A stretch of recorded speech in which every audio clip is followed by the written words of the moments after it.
안녕하세요. 파란고양이입니다. 지난 9월 7일에 시민인원과 한창원국회의원실에서 공동주최한 제2회 민주주의 포럼이 국회의원회관 제3세미나실에서 진행되었습니다. 이 토론회에서 토론자로 참석한 파란고양이 대표의 토론 발언을 전해드리겠습니다. 먼저 일부에서는 전호용 역사학자님의 특강이 있었습니다. 민중에서 시민으로 시민에서 당원으로 라는 주제로 직접 민주주의로의 실행을 주제로 강연하셨습니다. 2부는 정치학자 서복경 더가능연구소 대표님의 발제가 있었습니다. 김은경 혁신위에서 독창적인 직접민주주의 실행에 대한 발제를 하신 분입니다. 당원이 있는 정당민주주의라는 주제로 발제를 진행했습니다. 당원 주권 시대로 가는 구체적인 논거를 제시하시는 모습에 감명을 받았습니다. 발제를 진행한 후 토론자 발언이 있었습니다. 먼저 개혁을 요구하는 민주당 전국대 의원들 대표 이준용님의 발언이 있었습니다. 당원들의 요구와 대안 제시 등이 인상 깊었습니다. 그리고 민주당 지지모임 파란고양이 대표님의 발언이 있었습니다. 일반 직장을 다니면서 민주당 활동을 진행하신 여러가지 성과와 과제들을 이야기하셨습니다. 이 영상에서는 파란고양이 대표님의 발언만 라이브 그대로 전해드리겠습니다. 이어서 할게요. 고양시 민주당 지지 모임이 파란고양이의 박주일 대표님의 토론 발표를 했습니다. 네, 안녕하십니까. 저는 앞에 파란고양이라고 하는 우리 민주당을 지지하는 당원단체의 자발적인 모임의 대표입니다. 반갑습니다.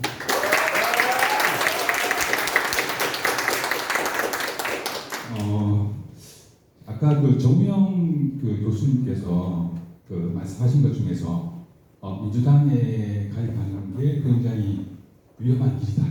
만약에 말씀하셨잖아요. 제 얘기를 하자면 저는 이제 2015년도에 가입을 했고 기업에 그냥 단일 일반 직원이에요. 그 당시 제가 이제 민주당에 가입하면서 느꼈던 게 내가 가입해도 되나? 네, 그런 심정이었거든요. 네, 그 말씀을 하셔가지고 굉장히 공감이 있고 또 제가 언제부터 활동을 했느냐?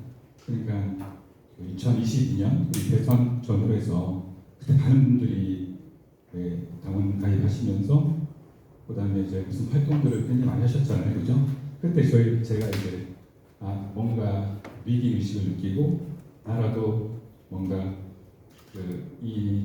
위기라고 해야 되나 그런 부분에 대해서 좀 기여를 해야 되겠다라는 그런 생각이 들어서 참여를 하게 되었고 그 제목을 보시면 제가 지었는데 시끄러운 당원. 저는 그렇게 생각하거든요. 저도 회사에 많이 다녔는데 제가 활동을 하면서 만났던 분들은 저보다 많이 더 많으세요. 깜짝 놀랐습니다. 그런데 그분들은 말만 하는 게 아니라 욕만 하는 게 아니라 참여를 하시고 집회도 나가시고 자기 돈을 쓰세요. 후원도 하시고 그 다음에 우리 이런 여러 가지 관련된 정보들 있잖아요. 정치 관련된 정보를 찾아서 배우시는 분들이시더라고요. 그래서 저는 이제 시끄럽다라고 표현했지만 이 의미는 굉장히 열정적이다. 그런 의미를 제가 담고 싶어서 이제 시끄러운 당원이라고 제가 지었고요. 담담한 요정이라는 얘기는 뭐냐면 소위 저도 이제 계산촌이거든요. 계산촌 많으시잖아요. 근데 저희들이 굉장히 주변 환경으로부터 공격을 받아요. 그죠? 강성, 그죠? 등등 분리건.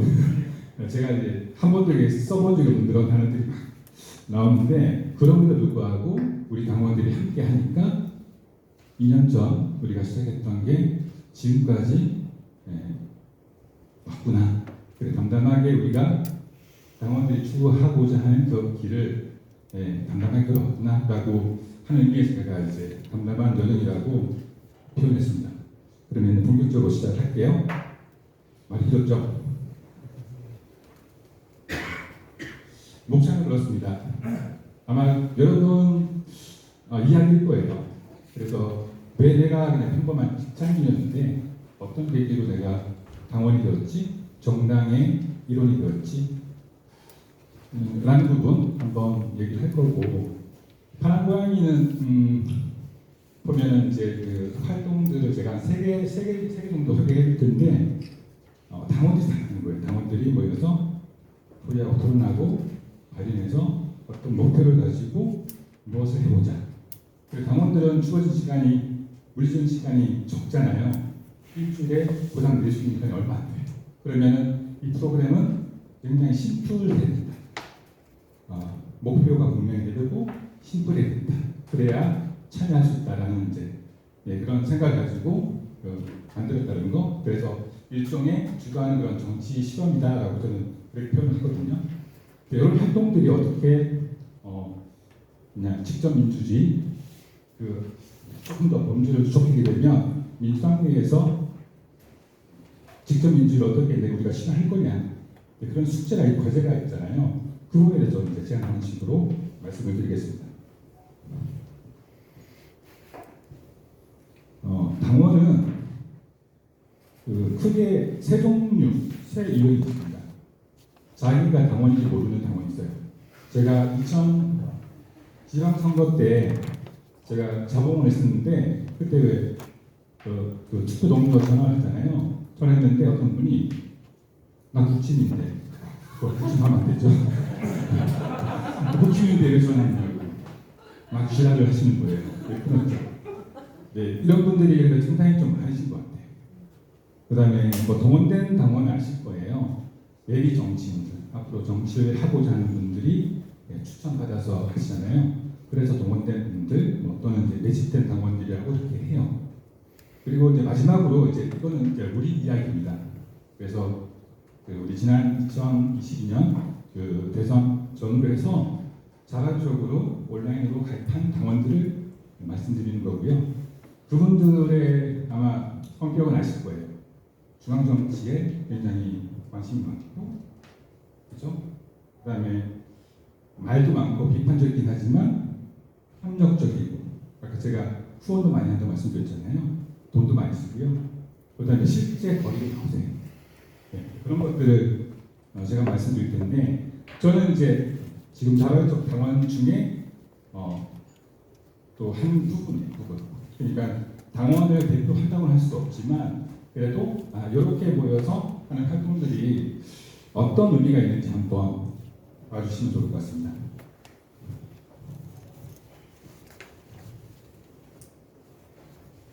아마 똑같은 이야기일 겁니다. 왜 내가 정당의 이론이 되었지? 보시면 밑에 저는 그렇게 생각해요. 2021년도 왼쪽 하단에 보시면 손바닥 왕자예요. 모든 위기는 손바닥 왕자에서 시작했다라고 저는 이제 생각을 해요. 그래서 후속의 위기, 그죠? 동의되시죠? 이게 여기서 사람이 한 것 같아요. 그래서 이제 많은 일들이 있었죠. 밑에 쭉 보시면 바이든 알리면 사태, 청력의 위기가 왔습니다. 그죠?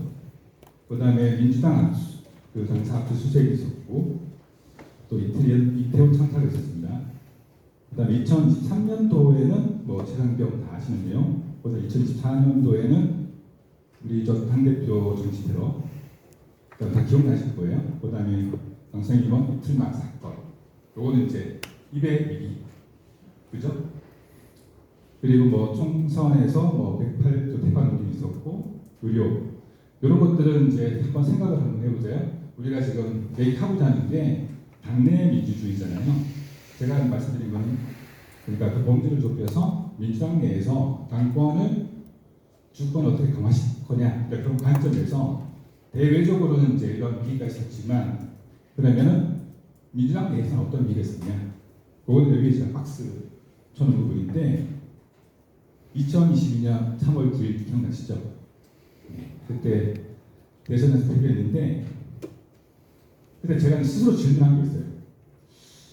민주당 그 당시 아실 거예요. 국회의원 180명, 중앙정부, 지방정부 완벽히 장악, 거대한 조직, 많은 당원들, 도저히 패배할 수 없는 선거가 아니었나요? 봤을 때 저는 궁금해서 왜 졌지? 왜 졌지? 그래서 이제 민주당 내를 좀 들여봐야 되겠다라고 해서 이제 본격적으로 참여하게 된 거예요. 또 그 이후에 이제 그런 일들이 많죠. 내부적으로 민주당에 뭔가 작동하는 게 에러들이 이제 좀 많이 보인다. 그래서 이제 뭐 당대표 체포 동의안 1차죠. 그때 이제 부결되었지만 그 이후에 이제 또 당대표께서 무기한 단식을 하시고 두 번째 또 체포 동의안 가결 사태가 벌어졌습니다. 그때 이제 기억나시죠? 어떤 이제 도대체 왜 이 동지애를 가진 민주당의 지도부 일원들인데 어떻게 이런 일이 벌어질 수가 있지? 그래서 계속 들여다보고 간섭하기 시작하고 움직이기 시작한 거예요. 저는 그렇게 생각을 하고 있는 거고요. 그래서 총체적으로 봐서는 민주주의 공동체 위기에 우리가 놓였기 때문에 뭔가 우리가 액션이 필요하다는 이제 그런 동기부여가 되었던 것 같고 또 누군가 말씀하셨는데 위기는 또 기회가 될 수 있습니다. 저는 그렇게 생각하거든요. 저는 굉장히 긍정적인 사람이라서 기회를 만들려고 해요. 그래서 그 당시에 보면은 2022년도 이후에 어떤 현상이 되었느냐, 대선 패배에도 불구하고 권리 당수가 굉장히 안 늘어났죠. 그 다음에 당원들이 온라인에서 먼저 소통을 하기 시작했습니다. 굉장히 많이.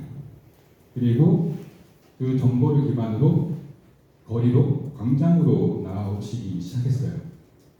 그리고 당원들이 민주당 내에 발생되는 그런 문제들에 대해서 이제 관여하고 참여하고 그 목소리를 내기 시작했습니다. 그래서 또 생각을 해보면 그때 이제 저희 개인적으로 생각이 들었던 게 왜 하필이면 민주당이지? 라는 생각. 나름대로 생각해봤는데 요건 제가 예전에 그 도서관에서 책을 읽다가 좀 메모를 해둔 게 있어서 무슨 말이냐면 민주당이 작품의 현실 정치를 바꿀 수 있는 대한 조직이고 시민들은, 당원들은 민주당이라는 조직을 매개로 민주주의의 복원을 희망하고 있는 것입니다. 당원들은 그러한 열망이 조속히, 그죠? 급하잖아요. 조속히 이루어지기를 바랐기 때문에 민주당이라는 그 정당 내에서 민주화가 되는 것이 만들어지고 더욱더 이제 적극적으로 우리 당원들이 개입하고 있는 게 아닐까라고 제가 메모를 쓴 게 있네요. 그리고 이제 세 번째로는 나름대로의 그 정치 현무감이라는 거에 대해서 굉장히 많은 이벤트들이 있었다고 생각해요. 당원전 대망이라든지, 그 다음에 대의원제도 어느 정도 개선이 되었고, 검사 탄핵 추진, 굉장히 많은 현무감을 듣고 있고, 그로 인해서 총선에서는 대승했고, 그 다음에 최근의 전당대회에서도 아시겠지만 집단 지성이 예의해서 굉장히 큰 그 성과 결과를 우리가 만들어냈잖아요. 당원들이 만들어냈잖아요. 그래서 이런 것들이 계속 지속적으로 이루어지니까 뭔가 변화를 민주당에서 찾는 것이 아닐까라는 생각이 듭니다. 저도 마찬가지로 민주당에 잘해야겠다. 나는 이제 너무 이제 자랑스럽다 이런 생각을 가지고 있습니다. 자, 그러면은 이제 저희들이 어떻게 당원들이 주도해서 할 수 있는지에 대한 그런 사례 세 가지 말씀드릴게요. 첫 번째는 이제 당원모집 캠페인인데, 제가 약간은 좀 당돌한 면이 있어서 제가 2022년 6월에 이재명 의원님한테 제가 메일을 보냈어요. 내용이 그래요. 민주시민의 역할은 수동적인 존재가 아니라 주도적 참여를 통해 정치 현장을 만들어가는 주체가 되어야 한다.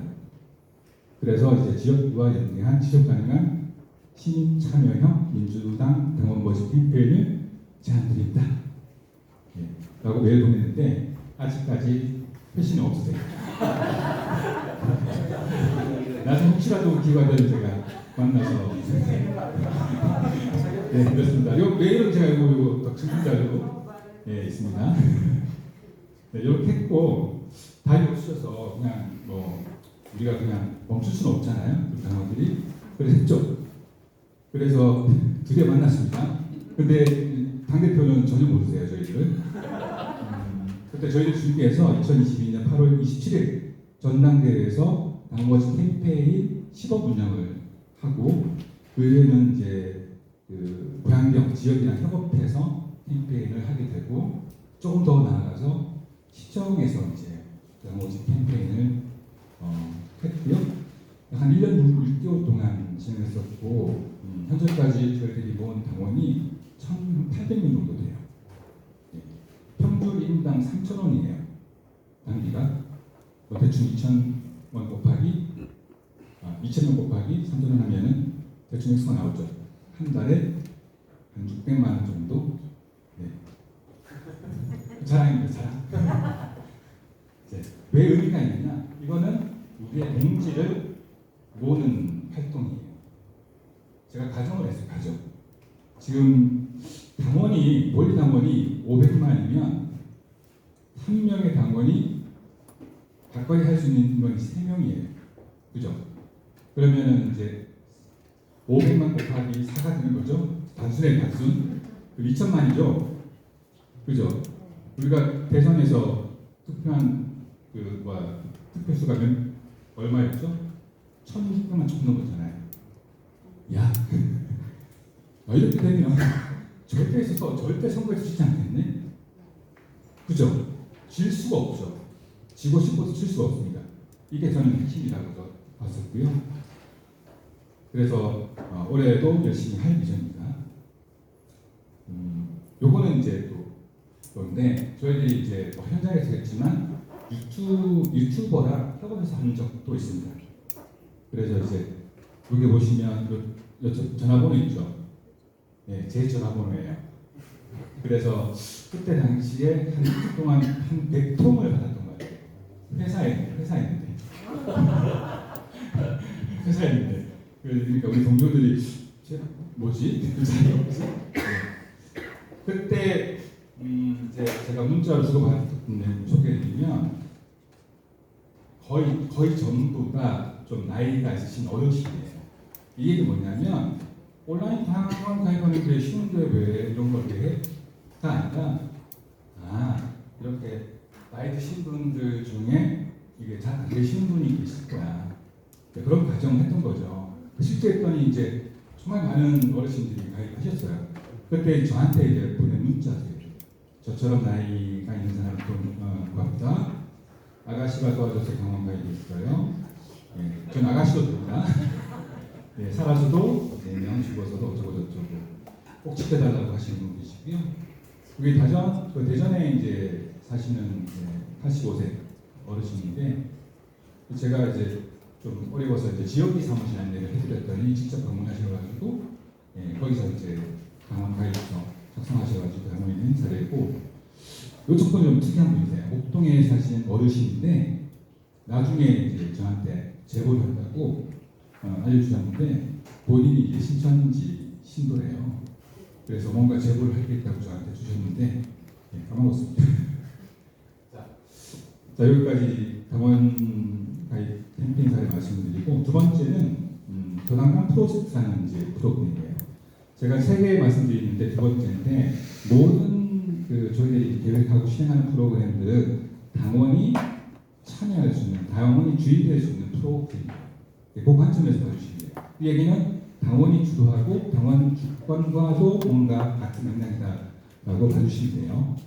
설명을 드리면 그림 보시면 광장에서 천막을 펴놓고 민당원들이 활동을 해요. 거리의 당원정 컨셉으로 당원들이 직접 참여하고 서로 소통할 수 있는 공간. 제가 회사에서 이제 기업 교육자 HRD라고 해서 그걸 전공이라고 특기라서 개발을 잘해, 설계도 잘하고 그렇다 보니까 좀 적용을 한번 해보자라고 해서 만든 건데 보시면 자 활동 목표를 보세요.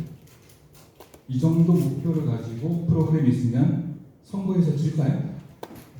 지지 않겠죠? 예, 당원 일체가 신점을 강화시키는 그러한 활동. 그 다음에 중도층, 소위 얘기하는 중도층에 관심을 유도하는 또 활동. 그리고 우리가 언론이라는 환경에는 굉장히 그죠? 열악하잖아요. 공격하고 있잖아요. 그러면 우리가 언론이 돼서 이슈를 우리가 부릴 수가 있다. 그래서 이 세 가지 목표를 가지고 9개 프로그램을 만들었어요. 요거 이제 모듈 개념인데 모듈이라는 얘기 있는데 내가 원하는 모듈을 하나씩 뽑아서 내가 쓸 수 있잖아요. 그런 개념이에요. 그래서 보시면 예를 들어서 내가 뭐 시골에 산다. 시골에서 이제 당당 프로젝트 산다. 그러면 그에 맞는 뭐 어르신 관련된 거 프로그램 하나, 그다음에 이제 당원 일체가 관련된 뭐 프로그램 2개 정도 이렇게 해서 준비해서 거리에서 활동을 할 수 있는 거예요. 이거는 이제 모든 당원들이 여기 와서 참여할 수 있는 그런 플랫폼이다. 이렇게 말씀을 드릴게요. 자, 세 번째는 정치수다 식을 독점이라는 소통 프로그램인데 많이 본 분들이시죠? 이거는 이제 우리가 그 정치인들의 뭐 정견이라든지 그 사람이 이제 그런 역량이 있는지 자질을 검증할 수 있는 소통 프로그램이에요. 그래서 선거에 출마하는 정치인을 초대해서 당원들이 직접 질문하고 그 후보자, 예비 후보자가 직접 답하는 그런 형식으로 우리가 저희가 진행했었고, 예, 제가 이제 고양시에 살고 있기 때문에 그 관련된 분들 해서 이렇게 했던 프로그램입니다. 그것도 마찬가지로 당원들이 이제 직접 오셔서 너 당신이 살고 있는 지역의 예비 후보자를 직접 검증을 하시오라는 프로그램이에요. 네, 그 세 가지 말씀을 드렸고요. 그 정당 내에서 직접 민주주의, 그러니까 예, 직접 민주주의라는 얘기는 좀 거대한 건 아닌가요? 굉장히 주제도 무겁고, 그래서 제가 아까 초반에 말씀을 드렸던 범위를 좁히게 되면 선명하게 드러나요. 그것도 정리가 돼요. 그래서 우리가 할 수 있는 것들은 여기 있는 거예요. 여기서 출발하면 된다고 저는 생각을 해요. 정당 내에서, 민주당 내에서 이제 민주주의를 실현하려면 당원들이 무슨 생각을 하고 있고 무슨 얘기를 하는지 알아야 되잖아요. 그것도 당원 주권이라는 과제라는 관점에서 보셔야 돼요. 제가 이제 뭐 여러 가지 들었던 얘기, 생각했던 얘기 뭘 말하느냐? 그죠? 우리 당원이 운영하는 식당 어디에 있지? 많이 생각하셨죠? 내 지역에 당원 만나고 싶은데 박달이 뭐 총선 때나 선거 때나 박달이 하고 싶은데 뭔가 지침들이 없어. 예. 그다음에 청원하는 방법도 알고 싶고, 그죠? 그건 뭐죠? 당원과 의원 간의 생각이 너무 달라. 그다음에 나는 정알못이라서 민주주의를 좀 제대로 배우고 싶은데 이런 욕망이 있는 거죠. 그다음에 우리 지역에 대해서 좀 알고 싶다. 지역이 뭐 사무실이 뭐 많다고 하더라도 가볼 적도 없고, 그죠? 소개도 안 돼 있고. 여기 제일 중요해요. 제가 생각하는 게 돈도 있었으면 좋겠고요. 우리 당원들이 가오도 있었으면 좋겠다. 네, 라고 저는 다른 분들 중에서 많이 들었어요. 우리 왜 이렇게 그래야 되지? 우리는 이제 잘 살기도 하고, 그리고 이제 민주주의라는 가치를 지키는 그런 정의감을 가지고 있는 아주 뭐라고 그러나 자랑스러운 그런 당원들 아닌가, 그런 생각. 그리고 이제 예비 출마자들 같은 경우는 이제 이런 욕망들이 있더라고요. 예비 출마자도 당원의 주체잖아요. 당원의 일부잖아요. 당원이잖아요. 그래서 이런 이야기를 있고, 그다음에 정치 관련된 일정을 알려주는 곳이 없나. 네, 이런 것들이 이제 그러니까 이제 당원 주권 관련된 그런 당원들의 목소리가 아닐까라는 생각입니다. 그냥 요약하게 되면 말 좀 하자, 알고 싶다, 참여를 해달라, 좀 연결시켜달라, 그리고 좀 성장하고 싶다, 알고 싶다, 그죠? 그래서 제가 또 회사원이기 때문에 사업 계획할 때 잘 쓰는 이제 이런 거죠. 전략을 짤 때 프레임을 하는 거예요. 그러니까 내가 가지고 있는 주변의 환경들, 그러니까 대외 환경이 어떠죠? 이런 것도 있고, 대내적으로 내가 무슨 강점을 가지고 있고, 내가 가지고 있는 단점이 뭐지? 대외적으로는 어떤 기회가 지금 오고 있고, 현재 리스크, 위험은 어떤 게 있지? 이런 것들을 프레이밍을 시키는 거거든요. 그러면 굉장히 확연하게 전략을 세우기 되게 쉬워요. 네, 그 관점에서 제가 말씀을 드릴게요. 자, 우리 강점이 뭐죠? 250만 도리병을 가지고 있습니다. 큰 강점이죠. 두 번째, 공동체 가치를 중시하고 정치 수상이 높다. 그리고 높은 정치 참여를 보이고 있다. 그리고 수평적인 그런 소통, 관계를 중요시하는 집단이다. 자, 강점은 독후가 쉬운데요. 자, 약점은 없애거나 줄이면 되겠죠. 약점은 세계적인 당원 육성 프로그램이 유효하다. 지역 구소통 채널이 없다. 거의 없다. 그 다음에 일상적인 오프라인 참여 활동이 공간이 없다. 그 다음에 중앙시도당의 지원 인력이 부족하다. 이건 법적인 문제이긴 하지만 풀어야 될 문제이긴 해요. 그 다음에 정보의 불균형과 불충분. 우리는 이번에 국회의장 그래서 의원들 생각하고 우리 생각 너무 달랐잖아요, 그죠? 그런 걸 얘기하는 거고, 그 다음에 모바일 소통. 자, 그 다음에 기회로인은 적극적인 증가주의고, 당원들의 협력적 관계, 그 다음에 유튜브 정보와 정보의 질 향상, 그 다음에 위험적인 같은 경우는 열정 당원들에 대한 편파적인 언론 보도. 그건 아실 거고, 이해되실 거고, 그 다음에 지역위 내에서 개파 갈등이 지금도 존재하고 있다. 이제 시작이다. 저는 그렇게 판단하고 있고요. 그 다음에 조직의 형태를 보게 되면 아직 관료적인 그런 모습을 띠고 있다. 라는 분석을 통해서 우리가 전략을 짜야 되겠죠.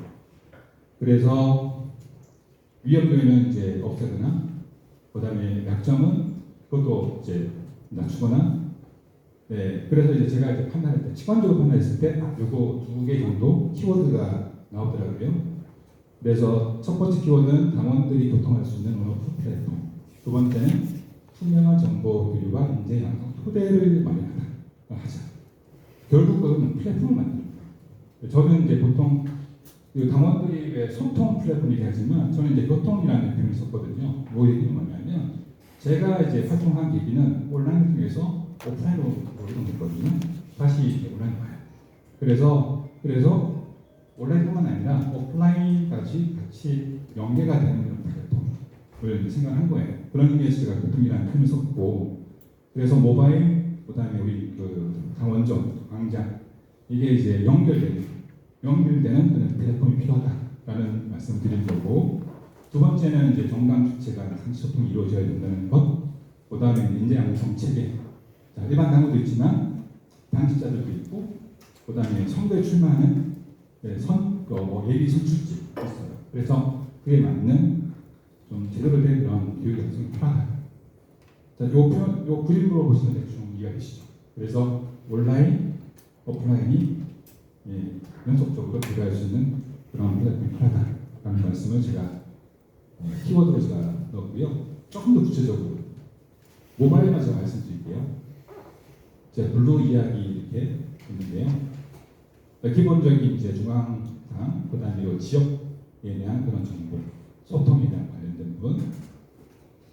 자, 그리고 블루 공유지, 그래서 제명 기부하고, 우리가 지금 한가하시는 게 당원뿐만 아니라 나의 자녀잖아요.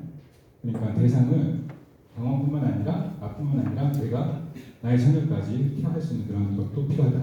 그래서 자녀를 위한 탐방 프로그램이라든지 자녀를 위한 기본 교육 여러 가지 있죠. 역사 이런 것들, 그 다음에 선거 관련된 부분, 그 다음에 공간 대여 부분, 그 다음에 먹거리 이런 정보, 그 다음에 이제 거래 관련된 정보 이런 걸 통해서 플랫폼을 만들어 보면 어떨까?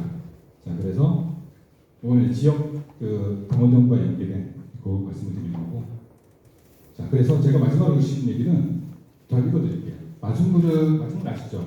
마중물은 혼자 힘으로 시장 밖으로 나올 수 없는 지하수를 맞이하는, 마중하는 한 바가지 정도의 물인데 보잘것없는 적은 물이지만 깊은 샘물을 마중하여 세상과 소통하는 하는 위대한 힘을 가지고 있다 라는 게 마중물이에요.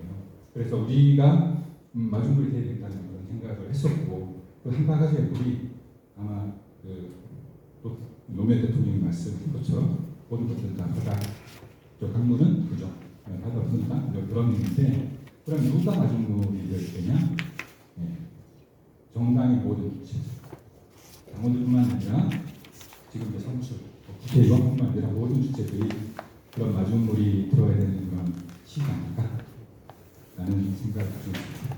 여기까지 말씀드리고요. 마지막으로 시끄러운 현상은 절대 실패하지 않습니다. 감사합니다.